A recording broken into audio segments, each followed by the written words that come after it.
Salut à tous! Aujourd'hui, on vous parle de l'instrument SACE de la mission américaine Mars Insight. Il y a plein de choses intéressantes à dire sur cet instrument, donc on va développer un peu plus que d'habitude, et la vidéo risque d'être un peu plus longue.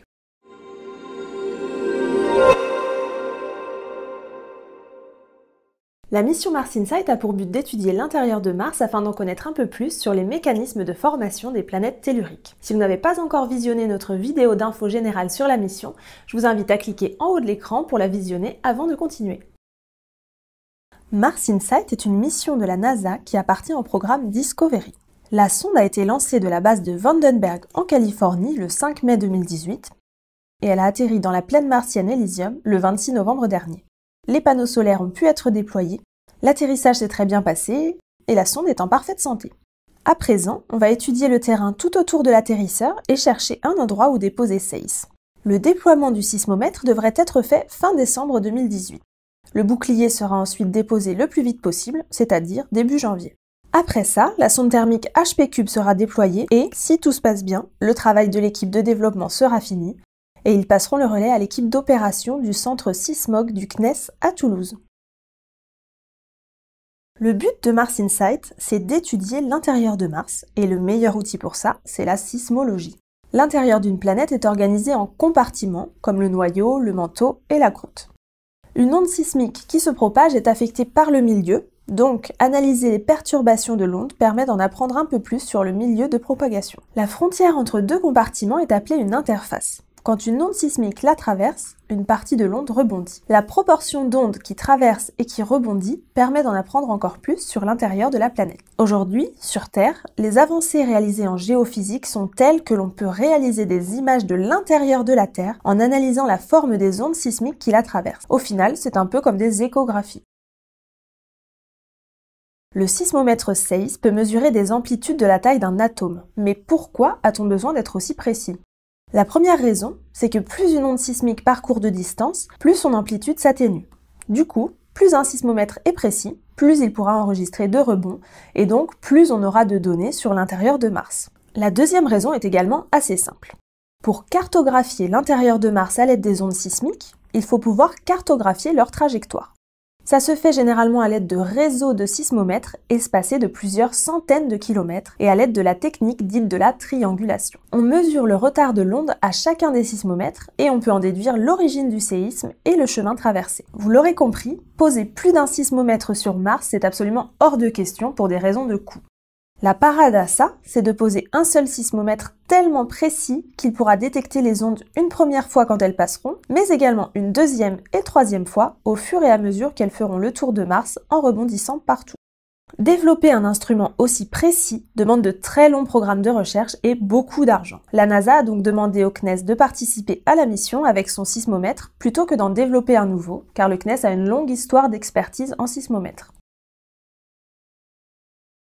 SACE est issu de 20 ans de recherche et développement du CNES. L'histoire de SACE commence dans les années 90 avec le programme russe d'exploration de Mars et la mission Mars 96. Il s'agissait d'une plateforme de plus de 6 tonnes comprenant un orbiteur, 2 petites stations autonomes capables de se poser sur Mars et 2 pénétrateurs qui devaient percuter la surface martienne pour étudier le sous-sol. La mission s'appuyait sur une collaboration internationale impliquant de nombreux pays, dont la France, qui apportait plusieurs instruments, notamment l'ancêtre de SACE qui s'appelait Optimism. Optimism était plutôt petit puisqu'il pesait 405 grammes et tenait dans un cube de 9 cm. Il ne pouvait mesurer des séismes que sur un axe et avait une précision de l'ordre du nanomètre. Optimism était embarqué à l'intérieur des stations autonomes. Malheureusement, le lanceur Proton a subi un dysfonctionnement majeur et Mars 96 a fini au fond de l'océan Pacifique.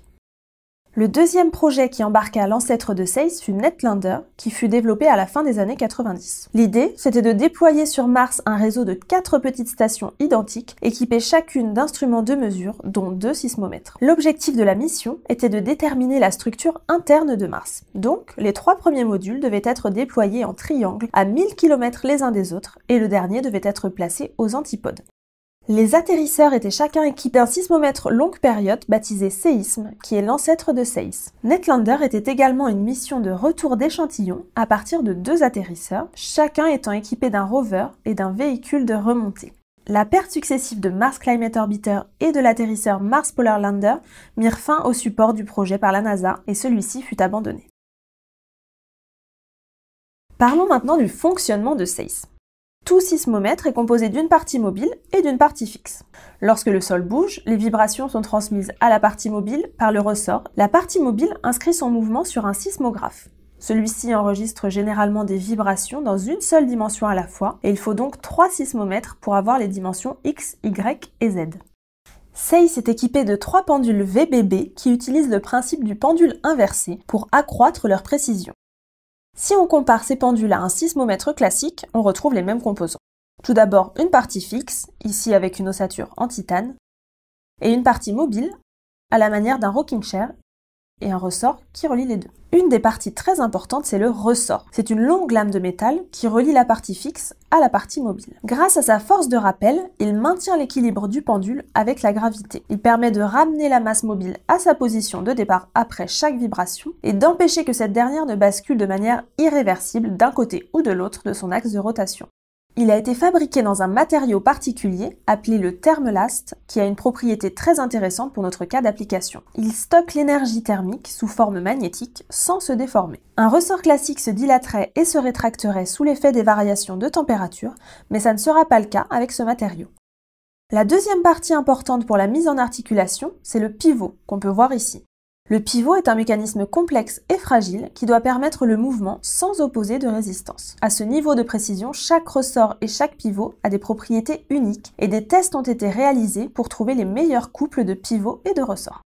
Le mouvement du pendule n'est bien évidemment pas enregistré sur une feuille de papier. Il est mesuré par un capteur de déplacement que l'on appelle capteur DCS pour capteur de différence de capacité électrique. Le DCS se trouve à l'extrémité du pivot, là où la partie mobile peut se déplacer librement dans une zone qui s'appelle l'entrefer. La partie mobile et l'entrefer sont équipés d'électrodes en céramique. Le mouvement de la partie mobile fait varier l'espacement entre les deux électrodes, ce qui crée une variation de tension qui est enregistrée par le DCS. À la sortie du capteur, cette variation de tension est de 3 volts par micron. Comme tout système électronique, la précision du capteur est limitée par son bruit résiduel en l'absence d'onde sismique. Celui-ci est inférieur à 10 microvolts, ce qui équivaut à un déplacement de 5 picomètres. Pour vous donner une idée de comparaison, le plus petit des atomes, l'atome d'hydrogène, fait 106 picomètres de diamètre. Et oui, la précision de mesure de SEIS est 20 fois plus petite qu'un atome d'hydrogène. Mais pour l'instant, cette précision de mesure est théorique. Tout d'abord parce que SEIS a été conçu pour fonctionner avec la gravité martienne. Les tests qui ont été faits sur Terre ne pouvaient donc pas permettre d'avoir le maximum de ses performances. Les ingénieurs du CNES se sont basés un maximum sur des simulations pour valider l'instrument, mais son potentiel sera vraiment complet quand il sera utilisé sur Mars. Voici le mécanisme d'équilibrage du pendule. Comme sur Terre, la gravité varie en fonction de l'endroit où on se trouve sur Mars. Du coup, il faut équilibrer le mécanisme de balancier pour rester dans la zone d'oscillation. Le mécanisme d'équilibrage se compose d'une petite masse de 50 grammes qu'on peut déplacer grâce à un petit moteur.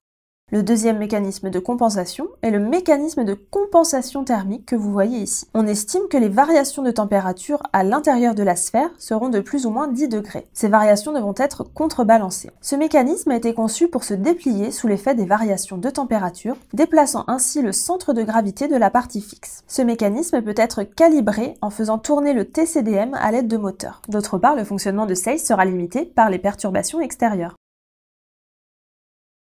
La plus grosse source de perturbation, c'est les amplitudes thermiques de l'environnement martien. Sur la plaine d'Elysium, on a estimé que la température pouvait varier jusqu'à 80 degrés entre le jour et la nuit.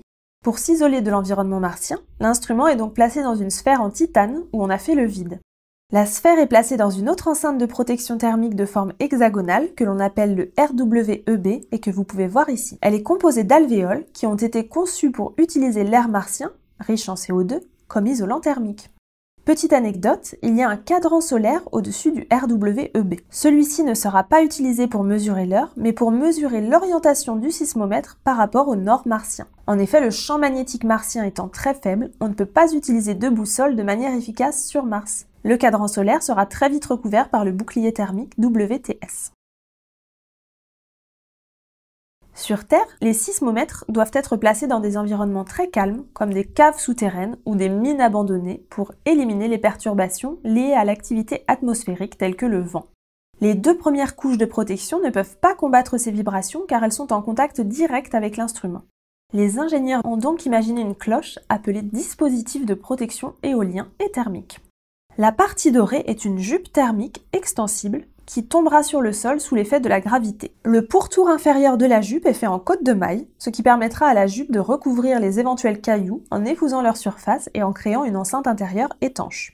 La cloche sera déployée et posée sur SACE. Cette opération sera délicate puisqu'il y a un espace de 6 cm entre la cloche et SACE et qu'il ne faut surtout pas que les deux rentrent en contact, ce qui aurait pour effet de transmettre les vibrations. D'autres modifications ont été apportées à la plateforme Insight en elle-même pour minimiser les perturbations. Par exemple, il a été constaté que la structure des panneaux solaires pouvait se mettre à vibrer sous l'effet du vent et à osciller comme des ailes. SACE devrait idéalement pouvoir être déposé sur une surface la plus plate et horizontale possible. Mais c'est la première fois qu'on pose un sismomètre sur une autre planète. Le bras de déploiement ne se séparera pas tout de suite de SACE et tant qu'il sera encore accroché, on pourra changer SACE de position. Pour mettre SACE encore plus à plat, les ingénieurs ont conçu un mécanisme en forme de berceau à l'intérieur duquel la sphère et les pendules seront mis. Les pieds sont capables de se rétracter, de s'étirer sur 6 cm pour ramener la sphère parfaitement à l'horizontale avec une précision de 0,1 degré. Ce mécanisme va permettre à l'instrument SACE de s'accommoder de pentes pouvant aller jusqu'à 15 degrés. Le second rôle du berceau est d'assurer un contact optimal avec le sol, sachant qu'aucun signal sismique sensible ne pourra être enregistré sans un couplage correct et stable dans le temps avec la surface martienne. Les pieds motorisés sont donc terminés par une pointe conique qui facilitera la pénétration du sol et augmentera la stabilité de l'instrument. Un anneau métallique situé un peu plus haut empêchera de son côté un enfoncement trop important et améliorera la surface de contact avec le sol. SACE est relié à la plateforme par un câble qui permet l'échange de données et l'alimentation de l'instrument. Le câble sera soumis aux grandes variations de température martienne et se dilatera et se contractera. Ça pourrait déplacer la sonde et parasiter l'instrument. Les ingénieurs ont donc ajouté une boule de relaxation qui encaissera les déformations du câble. Au fur et à mesure de la conception de SACE, des améliorations ont été apportées pour limiter davantage les vibrations transmises par le câble. C'est ainsi que le cordon est équipé d'une tige terminée par une petite sphère qui permet sa préhension par le grappin du bras robotique que vous pouvez voir ici. Si la situation l'exige, il sera donc possible d'attraper le câble au sol pour modifier sa position. Ce genre de problème est difficile à anticiper lors de la conception et c'est exactement le rôle des tests. Plusieurs modèles ont été réalisés pour tout tester et retester. Par exemple, des tests ont été réalisés sur une reproduction du sol martien qui s'appelle le SEROM, pour site d'essai pour les rovers mobiles, au CNES à Toulouse. Ici, les ingénieurs testent sur un modèle de qualification si les communications de l'atterrisseur ne perturbent pas les instruments. Fin 2015, des tests ont révélé que la sphère de confinement sous vide perdait sa pressurisation. Après investigation, il s'agissait en fait d'un connecteur qui avait un défaut et faisait entrer de l'air. La NASA a autorisé le report de tir alors qu'elle aurait pu arrêter complètement la mission. Les tests sur les modèles de vol, c'est-à-dire le modèle que l'on a envoyé sur Mars, sont réalisés en salle blanche pour éviter toute contamination. En effet, comme on cherche des traces de vie sur Mars, il faut à tout prix éviter d'envoyer des bactéries terriennes pour la contaminer.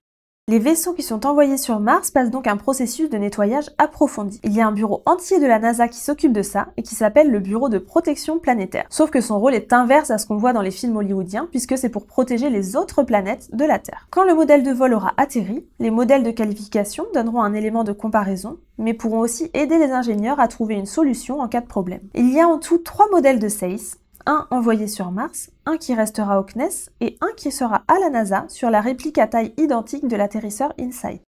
Merci d'avoir regardé notre vidéo, on espère qu'elle vous a plu et si c'est le cas, n'hésitez pas à la partager pour nous soutenir. Dites-nous aussi si ce nouveau format de vidéo plus détaillé vous intéresse et à bientôt pour de nouvelles aventures spatiales.